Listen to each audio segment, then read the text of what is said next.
So here's our Niftylift TM-34. I'm going to do a quick tutorial. First of all, these arms, legs, stabilizers, they need to be all the way out and they need to be up. There's sensors in here and that needs to be engaged. Plus, you need to put a level on it so you have it level this way and this way. You want this thing level because when it turns, which by the way, there is a grease fitting under here too.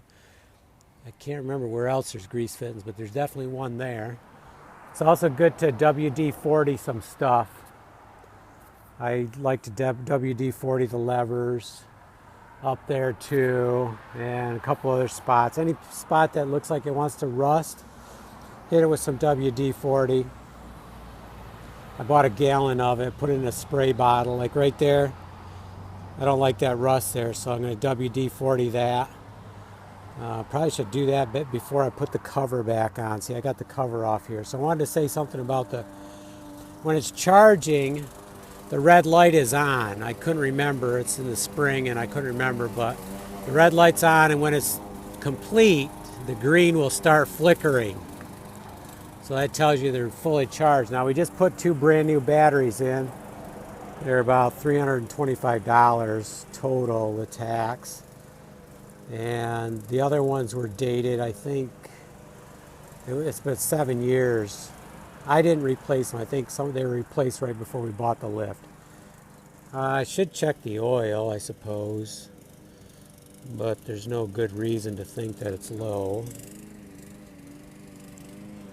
And you don't want to fill it right up either, by the way. You fill it up, and then you start using it, and it doesn't have room to push oil back in. Although, well, this one's not as bad because this one doesn't have the hydraulic legs. The big one, you definitely got to watch out for that. And actually, I probably should be changing that filter too and changing this oil. I'll have to start thinking about doing that because this one's never been changed. I shouldn't admit that. It's supposed to be changed like once a year. Obviously, that may not hold true, but definitely every 7 years probably should be changed. So I really need to do that this summer. The motor, we really don't use it, so I can't even say if it works.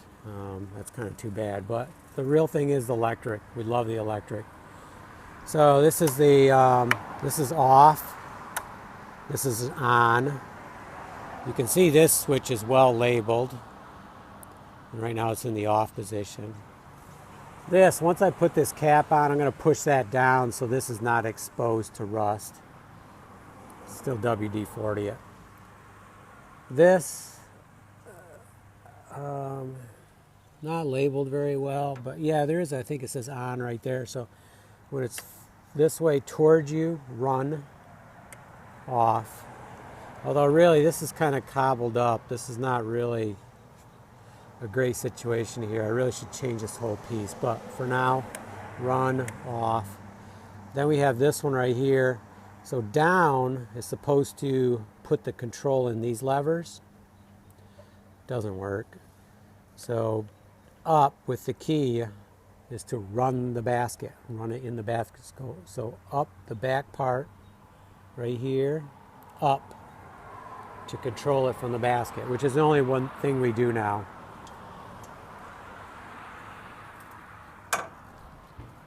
So up here, made these little out of inner tubes. Put these on to hold it down, very handy. Keep the water off it when it's raining. So we have our controls here. Now this is the same as the big one except for one less lever because you don't have the in and out.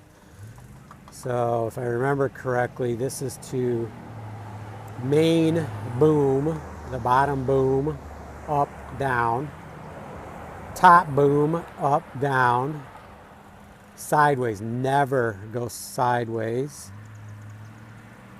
while you're down position. You always have to get up in the air before you go sideways. And when you go sideways, make sure you're not hitting anything. Well, it's true with up and down everything. You got to be very aware of all your sides, be looking around. Okay, so this you have to hold this button here to run it. You can't do these levers without holding this button. So that makes it a two-hand operation. You need two hands to do this. You can't just be one hand and doing something else. It's very difficult to do that, or to be holding anything else actually. Okay, so this, I don't remember, I think this way is to run it, and this way was to start the motor or something like that. But once I get it, I'm pretty sure this way is to run it with the electric. And the other way doesn't work. Well, I don't think it works. Can't remember. We did run it before, but haven't done it since we bought it. We did put reflectors on, so when we're trailing behind the truck. Other than that, I can't really think of anything else. Watch your step. Always pay attention to what you're doing. It's not a toy. It really is a tool. It's an awesome tool.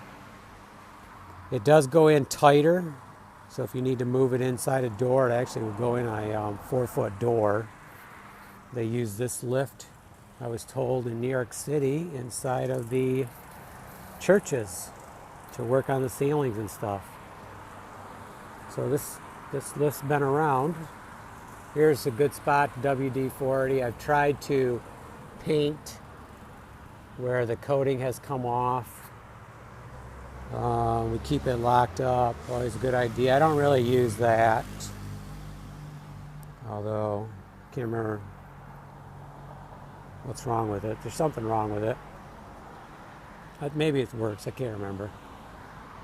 But we really don't need it, because this lift is light enough you can pick it up. Plus you got these. You can pull one of these out when you got it in position. Even right in here, crank it up, hold it right there. So you really have two stabilizers. And I even forgot my level. But looks not perfect. I might adjust it a little bit before I start using it.